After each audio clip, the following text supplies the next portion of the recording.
I'm sitting here in the Uinta Mountains because that's where this next story took place. It was 1973, the first year I could elk hunt, and we'd been several times and hadn't gotten anything, but there was a real late elk hunt that opened up here in the Uintas. Now the Uintas are the highest mountains in Utah, but part of them spill over into Wyoming, and the elk had been coming down in the wintertime and getting in the haystacks of the ranchers there in Wyoming, so they had this late elk hunt there right along the southern border of Wyoming. Several of us from the church were going to go hunting the following Saturday, but I had some time off on Thursday afternoon, and I decided, well, I'll run up to the Uintas, just 30 miles up the road, and see what I can see. Maybe I'll see some elk sign and sort of help us out as far as where we need to hunt the following Saturday. So I drove up here, and sure enough, the snow was about knee deep, and I looked around, and there wasn't any sign of any elk anywhere. And I was turning around, headed back down the mountain, headed back home. And right as I got to the edge of the mountains, out comes this truck from a side road that I didn't even know was there. And I pulled over, and he rolled down his window, and I said, where does this road go? And he says, well, it goes miles back in here, and it'll finally take you up on this real high ridge. Well, I decided, hey, I need to check this out. Everybody knows that's where the elk are. They're certainly not down here, so they've got to be way back up there somewhere. So I took off down that road and went miles back in there, winding around through the snow. He had pretty much packed it down for me. Finally worked my way up to this high ridge where the wind had pretty much blown the snow clear. And when I got up to the top, I just turned, made a right turn, and just went right straight up the ridge because the ground was frozen, hard as a rock, and parked up there and got out and looked around. Well, there was a moose down below me grazing, but I didn't see any sign of any elk. So I got back in the truck, came back down the ridge, and I was just sort of motoring along, not paying a lot of attention. I didn't think there was any problem. I could see the tops of the grass coming through the snow, and then all of a sudden I realized that what I thought was the top of the grass was in fact sagebrush about 3 feet tall. I plowed right out into the middle of this huge snowdrift. Well, I was stuck. I got out, put it in four-wheel drive, got back in.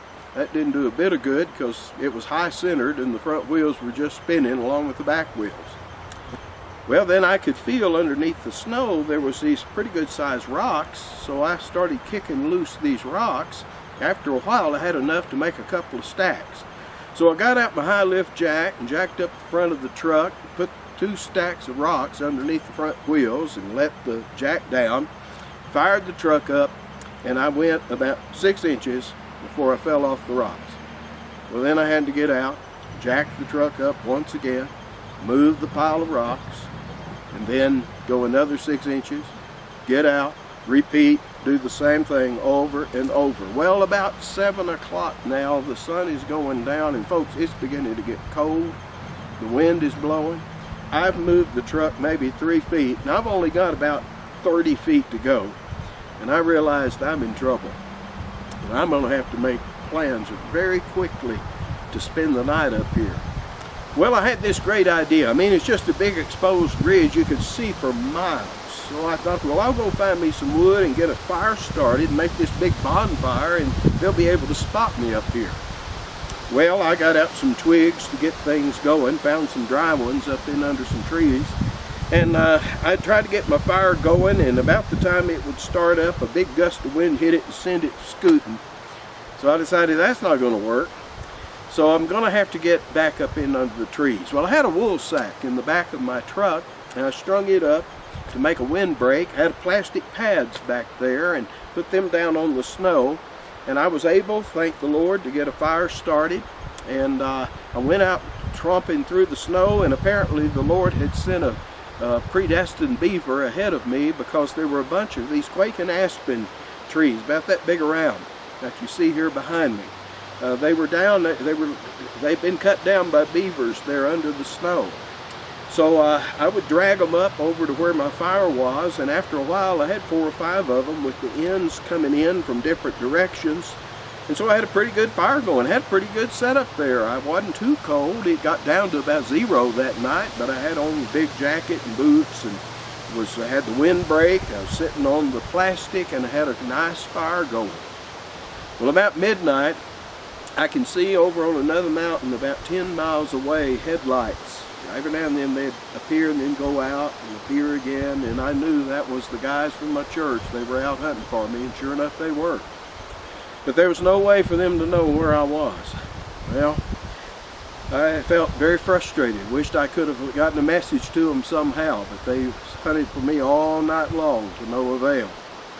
Well, about 4 in the morning, I'm running out of trees. Every time the fire would go down, I'd scoot the trees in a little further. And now I'm about out of trees. I'm either going to have to go out and scrounge up some more of these trees under the snow, or I'm just going to have to start walking. Because I knew they were never going to find me where I was. They were going to have to get back out to a main road. Well, I knew the cardinal rule of hunting is never go hunting alone. I'd already broken that one.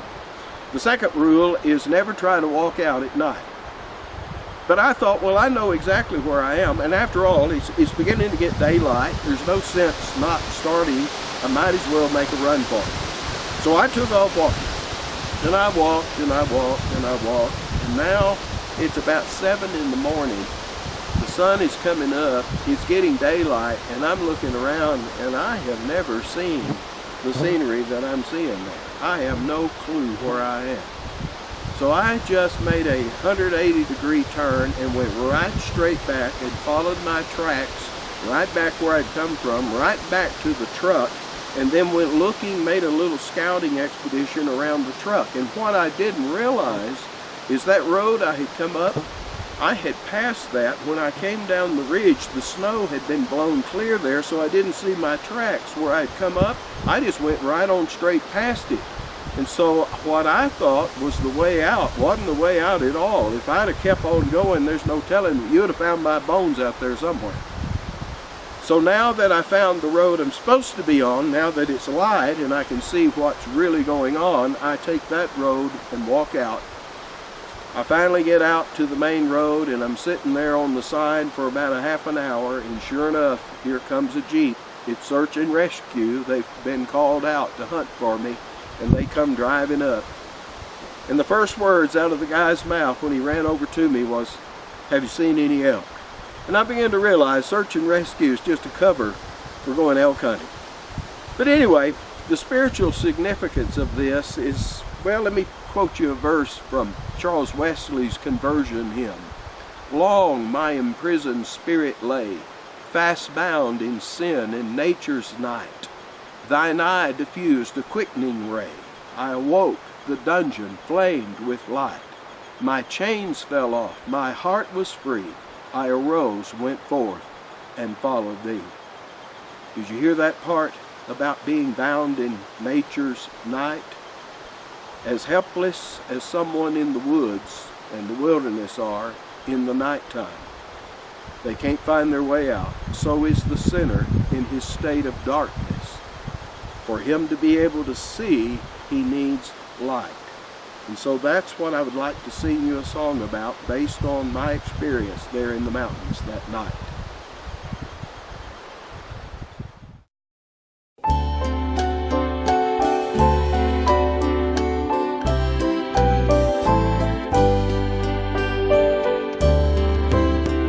The sinking sun sets behind the hill. Darkness surrounds me, its terror I feel. There's none quite so helpless, so needy of light, as one who is wandering in nature's dark night. Nature's night, nature's night. Once I was lost in nature's night, but Jesus found me and gave me light. He put an end to my nature's night.